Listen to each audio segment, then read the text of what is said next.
Non mais les bros, la meuf, c'est Thanos. Elle éclate tous les mecs les uns après les autres. Déjà dans l'épisode d'avant, elle met une gifle à son fils dans le plus grand des calmes. Elle le met en PLS.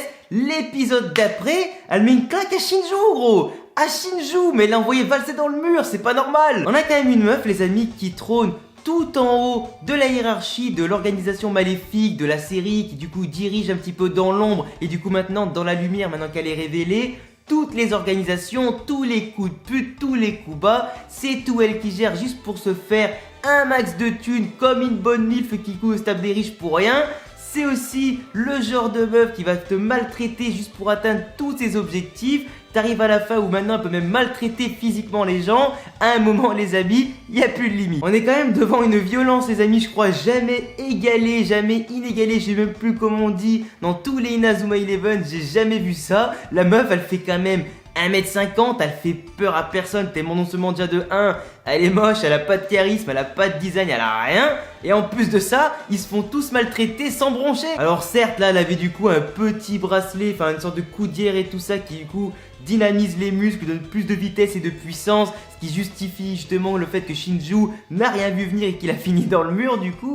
Mais justement la meuf, mais moi je lui brise le bras en deux. Même pas elle a le temps de lever un sourcil gros, que c'est moi qui la mets dans le mur. Et sans coup d'hier gros. Non mais plus sérieusement, je pense que la fin de l'épisode mon gars, elle était limite plus épique que les 20 premières minutes. On a eu le début du match entre Inazuma Japon et l'équipe d'Italie du coup qui est composée principalement de gardes de la reine entre guillemets qui sont en réalité la garde rapprochée, les enfants prodiges, les élus justement de la reine d'Orion, celle qui dirige tout ça un petit peu dans l'ombre et dans la lumière maintenant. C'est une meuf qui a donc choisi une équipe principalement constituée de joueurs ultra puissants qui sont entre guillemets aussi au passage les alter ego par rapport à l'équipe du Japon qui peuvent parfaitement les contrer chacun d'entre eux au niveau de leur tactique, leur technique et tout ça. Elle a choisi des joueurs parfaits plus ou moins pour affronter le Japon et enfin les sortir du FFI dans ce match de demi-finale. Et bon là les amis, on va pas se mentir, c'est clairement pas le match de la série, c'est même limite un match à chier. Il se passe rien, on a juste l'équipe d'Italie qui actuellement possède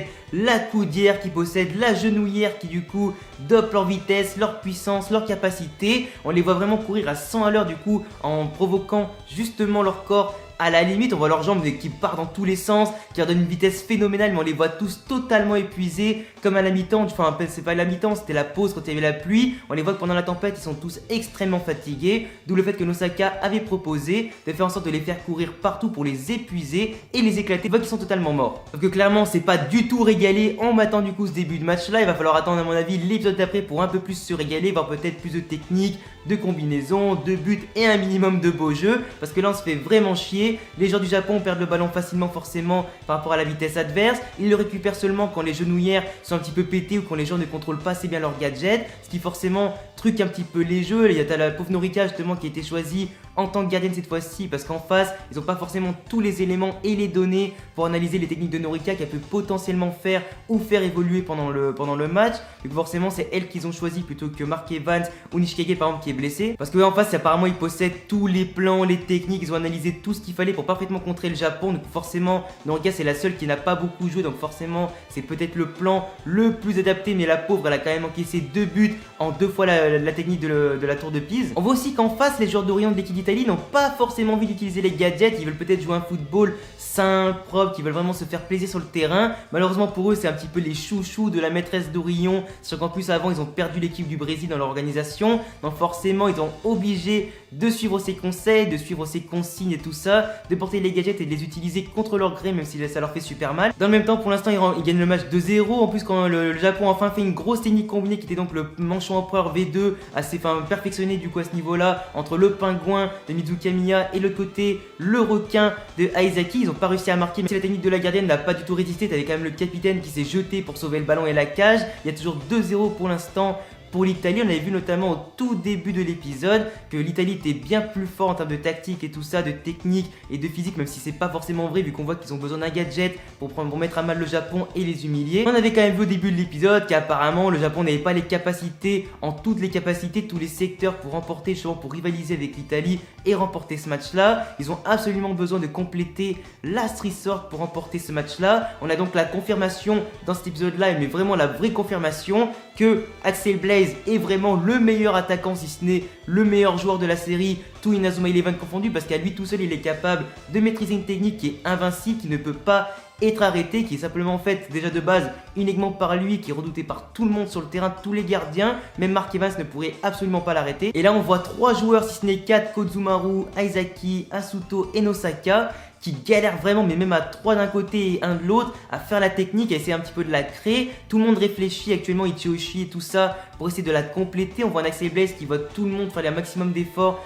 pour la compléter. Du coup, il a toujours ce petit sourire un petit peu en mode ouais, je suis le big boss, je vous regarde un petit peu de loin, vous galérez tous pendant que moi, à moi tout seul, j'ai réussi à la faire, histoire de vous dire un petit peu qui c'est le papa du game. Du coup, on se doute tous quand même, on n'est pas con, que la Street Sword sera complétée par ces joueurs là, à mon avis les 4 joueurs, parce que le schéma manquant, ce sera donc, enfin le chaînon manquant, ce sera donc Kozumaru qui va se greffer à eux pour faire une technique non pas à 3 mais plutôt à 4. Donc on se doute bien que la Street Sword sera le but de la victoire, si ce n'est les buts de la victoire pour remonter au score et remporter le match.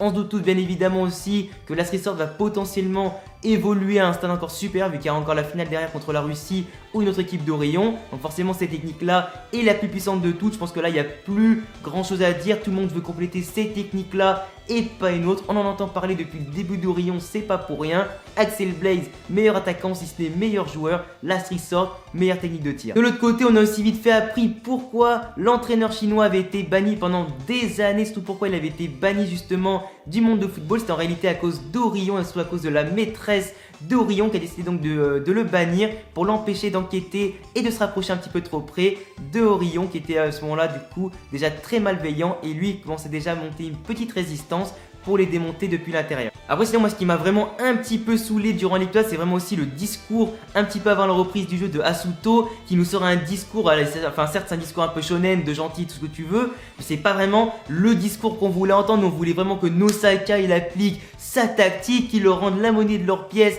à ces tricheurs, qu'il leur en fasse baver, qu'il leur fasse chier sur le sol, qu'il leur fasse suer du cul pour les tuer, les fatiguer, tout ce que tu veux. Au final, Asto il sort un petit discours en mode c'est pas gentil d'être méchant. Et bah si, justement, c'est gentil d'être méchant, faut les user, faut les tuer, putain. Et du coup, comme par hasard, et ben tout le monde l'a écouté, tout le monde se dit nous on va jouer propre, on va pas jouer comme des putes, on va simplement faire notre boulot. Et au final c'est ce qu'ils vont faire, vu qu'ils vont à mon avis remporter le match soit 3-2 soit 4-3. En attendant les amis, c'était un petit épisode qui est passé par là. Je pense que j'ai rien oublié sur le coup, parce que bon, il n'y avait pas forcément énormément de choses à dire. C'était plus le moment drôle quand Shinjo a fini dans le mur, ou les petits moments de tactique, etc. Même s'il n'y a quasiment rien eu dans ce match là. Quelques petites informations un petit peu avant, je pense que j'ai rien oublié un petit peu là de tête, mais en pire vous me le direz en commentaire. J'espère aussi que du coup que cette review, cette petite analyse des familles vous aura bien fait rire, vous aura aussi bien éclaté comme chaque semaine, que cet épisode aussi pourquoi pas vous aura plu. Je mettrai un lien dans la description ou en commentaire épinglé,